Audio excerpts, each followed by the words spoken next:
Assalamualaikum warahmatullahi wabarakatuh. Perkenalkan, nama saya Syed Agil Yoparnas. NIM saya B1B1221036, Fakultas Hukum, Prodi Ilmu Pemerintahan, mata kuliah Tata Kelola Keuangan. Baiklah, saya akan mempresentasikan materi yang saya buat yang berjudul pajak. Baiklah, materi pertama yaitu 1. Pajak langsung dan pajak tidak langsung. Pajak langsung dan pajak tidak langsung adalah dua jenis utama dari sistem perpajakan yang digunakan oleh pemerintah untuk mengumpulkan dana untuk membiayai kegiatan dan program publik. Pemerintah menggunakan kedua jenis pajak ini untuk mengumpulkan pendapatan yang diperlukan untuk mendukung berbagai program publik dan infrastruktur negara. Kombinasi dari kedua jenis pajak ini juga dapat membantu mencapai tujuan ekonomi, sosial, dan keuangan yang diinginkan oleh pemerintah. Baik, materi selanjutnya yaitu 2. Pajak langsung dan pajak tidak langsung sebagai penerima negara. Pajak langsung adalah salah satu sumber utama penerima negara yang digunakan untuk membiayai berbagai kegiatan dan program pemerintah. Pajak dapat dibedakan menjadi dua kategori utama, yaitu pajak langsung dan pajak tidak langsung. Berdasarkan pada siapa beban pajak itu jatuh. 1. Pajak langsung. Pajak langsung penghasilan PPH, pajak yang dikenakan atas penghasilan individu atau badan usaha pajak bumi. Pajak bumi dan pembangunan PBB pajak yang dikenakan atas pemikiran properti seperti tanah dan bangunan. Pajak warisan dan hadiah, pajak yang dikenakan atas harta yang diwariskan atau berbagai sebagai hadiah. Pajak kendaraan motor, pajak yang dikenakan untuk pemikiran dan penggunaan kendaraan bermotor. 2. Pajak tidak langsung. Pajak bertambah nilai PPN, pajak yang dikenakan atau penjualan barang dan jasa.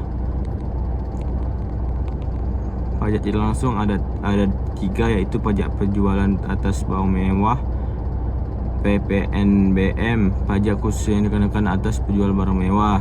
2. Bea cukai, pajak yang dikenakan atas impor dan ekspor barang. 3. Pajak pokok dan minuman beralkohol, pajak khusus yang dikenakan atas perjualan rokok dan minuman beralkohol. Pemerintah menggunakan kedua jenis pajak ini sebagai instrumen untuk mengumpulkan dana yang diperlukan untuk membiayai pengeluaran pemerintah dan memenuhi berbagai kebutuhan masyarakat serta pembangunan negara. Kombinasi dan pajak langsung dan tidak langsung membantu mencapai tujuan ekonomi, sosial, fiskal pemerintah. Baiklah, materi selanjutnya yaitu 3. Pengaruh pajak langsung dan pajak tidak langsung terhadap kesejahteraan. Pengaruh pajak langsung dan tidak langsung terhadap kesejahteraan konsumen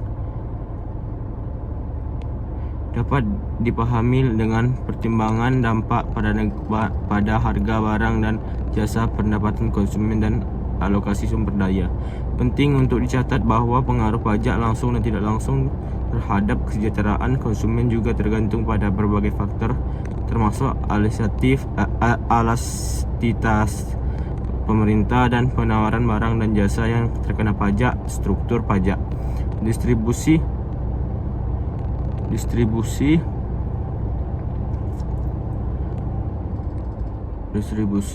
memastikan bahwa pajak tersebut mendukung tujuan ekonomi, sosial, dan distribusi yang diinginkan. Baik, materi selanjutnya 4. Dampak pajak terhadap harga pasar dan keuntungan produsen.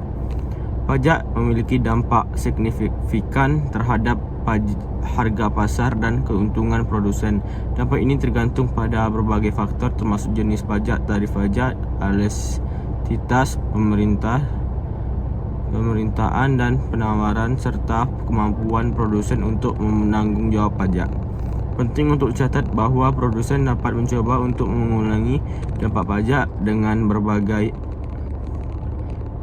strategi seperti penyesuaian harga, mengoptimalkan biaya produksi, atau mencari efisiensi lain dalam rantai pasokan mereka. Selain itu, dampak pajak juga dapat bergantung pada struktur pasar, kompensasi, dan kebijakan pemerintah lainnya yang ada dalam konteks ekonomi tertentu. Keseluruhan efek pajak terhadap harga pasar dan keuntungan produsen penting untuk dipertimbangkan dalam merancang kebijakan fiskal dan pajak yang seimbang, yang memperhitungkan keseimbangan antara kepentingan konsumen dan produsen serta tujuan ekonomi nasional. Baiklah, materi selanjutnya yaitu 5 kesejahteraan yang hilang karena pajak. Pajak dapat mengakibatkan kesejahteraan yang hilang atau berkurang bagi masyarakat. Ini terjadi karena pajak adalah beban finansial yang harus ditanggung jawab oleh individu, keluarga, dan perusahaan. Ada 6 macam kesejahteraan yang hilang karena pajak, yaitu 1.